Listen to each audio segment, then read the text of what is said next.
The Jim and Terry Show coming to you from the Hobbit Hole Studio in downtown Bobcaygeon. I'm one of your hosts, Terry.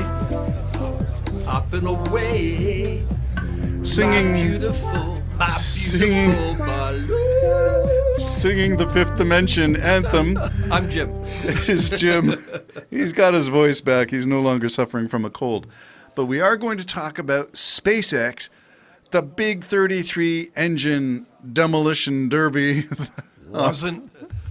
Wasn't that something? Oh my goodness. You and I watched it. So if you haven't taken our episode, go back and listen to the Jim and Terry Show. That was the morning of, and we watched it. And we watched it, and it was amazing.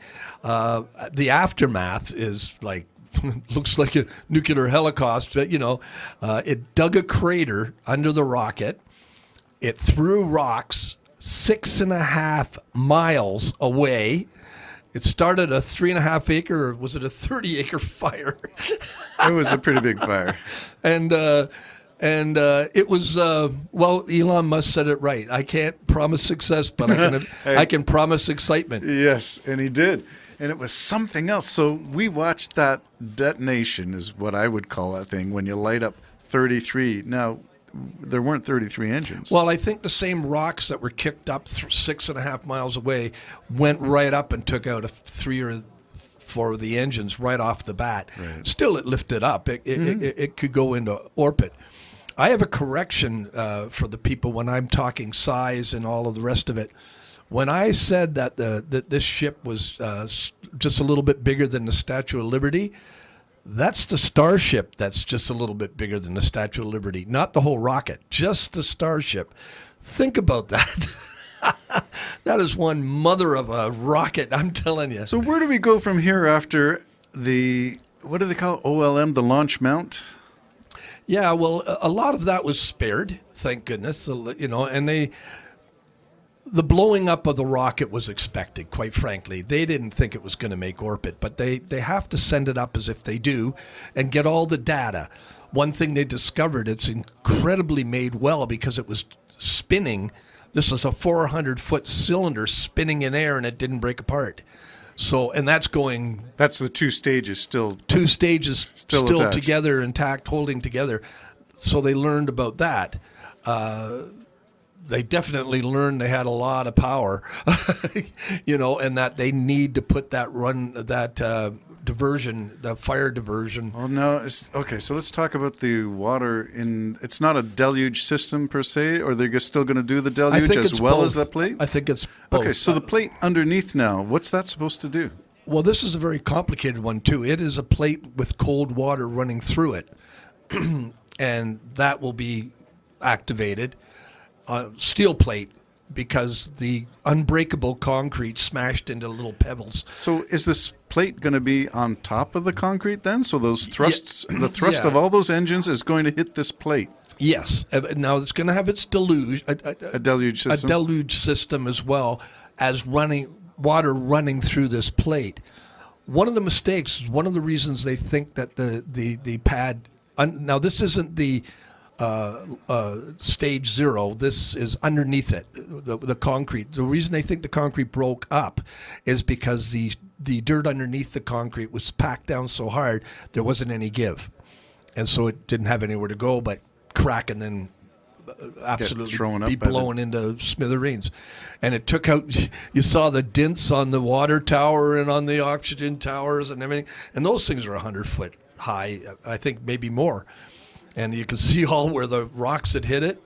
That's amazing. When I thought of the force and what was the material that was being sent through the air by those engines, the damage was not as great as I thought, considering the damage, the crater underneath. Yeah, it could have been a lot worse, that's for sure. But I think it was an eye-opener. Yes. I mean, they did the tests half throttle, and they thought the concrete held up.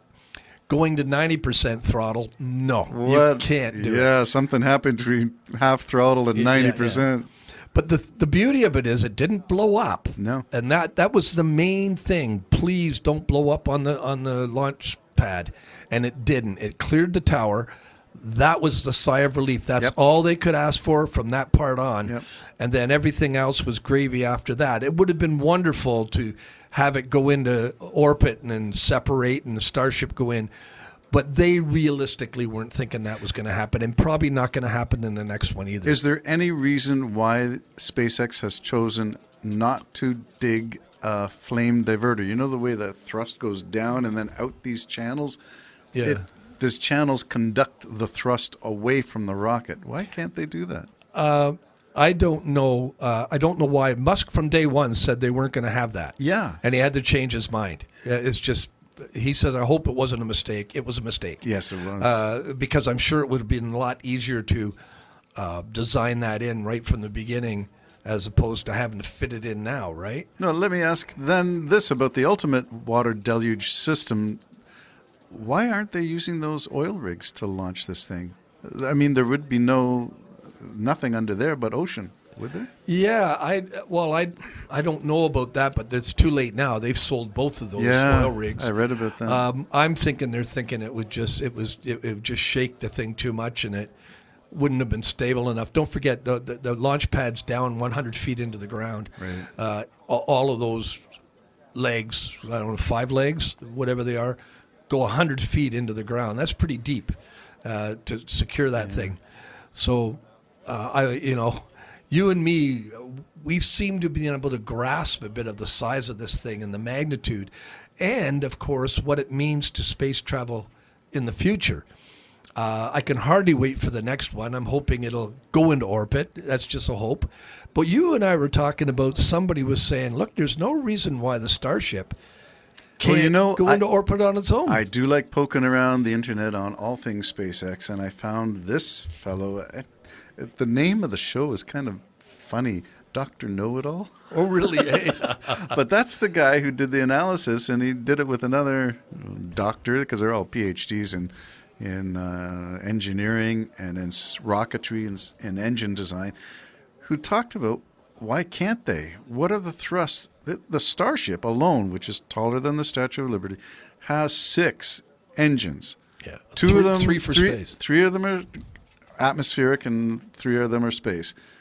The combined thrust, even if you can't use the ones for space at full throttle because they're inefficient at atmospheric pressure, why can't they adjust the throttle, adjust the engine output, so as we get higher and higher, the bigger engine bells kick in, larger and larger. They gotta have enough thrust. We know what the thrust of each of those engines is. Well, And he did the calculations. If you'll recall when they were testing the Starship and they were blowing up and testing, they mentioned about the throttle. And Musk said way back then, well, we can't throttle it full because it'll go into space. So I like that guy's idea. Okay, well, you're getting this all together and the pad all together stuff. Why not launch a few of these around the world? Because they have some sitting around. Oh, they do. Get them up there and see what happens now. It's all in the quest of data. Actually, to go into space, though, takes an awful lot of speed, man. I mean, you're talking 18,000 miles an hour, right? Kilometers an hour? Miles, maybe. No, 17,000 kilometers an hour, I think. How much? 17,500 kilometers. Yeah, that's fast, Terry. That's awful fast. That's what it takes to be able to get into orbit and circle the Earth without falling back down. So I don't know if the Starship going into space is one thing, orbiting's another. So if you're just looking to go into space, it can do it in a blink. It can just in a blink, no problem. It can do it. If you want to go into orbit, it probably needs the super heavy. Yeah, I'm not sure. I would like to see these things fly. So I would like to see them test because there's a lot of information that they can be gaining while they're doing the pad reconstruction. Well, maybe they will. Didn't Musk say 6 to 8 weeks and off they go again? Yeah, and I'm wondering, is that 6 to 8 weeks for the whole thing? I think the whole thing. Yeah. So another booster 8 and 25. Yeah, that's what I'm thinking. Okay. But you better get that deluge I can't system. say it, deluge system hooked up. And but 33 engines. what deluge system is possible? I mean, you said it yourself. How much thrust is this in relation to Saturn V? Oh, it's more than twice the Saturn More than twice. V. So they had a Yeah. deluge system that barely worked for Saturn V. What system can you invent that would support the booster? This deluge system, I don't know if anybody else has it with the water going through the plate, and I don't know how thick that steel plate would be, but Yeah, so there are two things. The water deluge system is the spraying of the water through the launch mount legs, and then there's the other thing, which is the plate full of water. but there's to also conduct. the water comes up underneath as well. Like, Yes. it's just not spraying. You're talking hundreds Hundreds of of thousands thousands. of tons of gallons of water just being released. Yes. And that's to take the concussion away and the heat down. Well, they think that some of that debris flying was the concussed concrete. Yeah. Unbelievable. It was just, well, did you see some of the steel barriers? Yes. It looked like someone shot them with a shotgun, only if you look up, they're the size of cars. Because Unbelievable. this is a big setup. Yes. Yeah, so it's going to be exciting. I can hardly wait to watch it again. Like you, I wish they'd send some starships up and see if they can land them safely in the ocean or This something. is us from the Jim and Terry Hobbit Hole studio talking to Elon Musk and SpaceX saying, could you light one, please? Yeah. Well, it's the waiting that drives you crazy, and I hate wasting life by waiting on things. So, but there is the Leaf game tonight, and I got a board meeting in this half of it. Okay, this is very interesting. SpaceX has a plan. Elon Musk has a plan. I think this is going to be interesting to see how the launch mount is reconstructed. I'm interested to see whether, as you say, the steel plate's going to be on top of the concrete and how thick is it? I haven't seen the illustration. I have no idea. I'm thinking that's going to be really, really thick It should be. with really, really big pipes of cold water going really fast to keep it chilled.